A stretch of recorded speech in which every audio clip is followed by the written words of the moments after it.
Air traffic control, you're cleared for takeoff.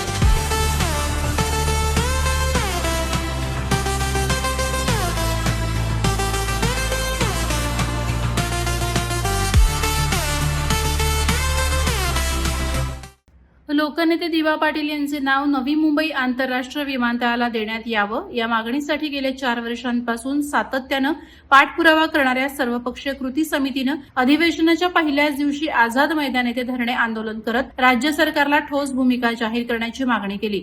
Maharashtra सरकारनं विमानतळाच्या नामकरणाबाबत केंद्र सरकारकडे प्रस्ताव पाठवला असला तरी अद्याप कोणतीही सकारात्मक चर्चा पुढे आली नसल्याचा आरोप कृती समितीनं केला। आझाद मैदानावर झालेल्या सभेत कृती समिती अध्यक्ष दशरथ पाटील यांनी सांगितलं की हा लढा केवळ नावासाठी नाही तर स्थानिकांच्या अस्मितेसाठी आहे। सरकारनं याबाबत तातडीनं निर्णय घ्यावा, अन्यथा आंदोलन तीव्र करण्यात येईल।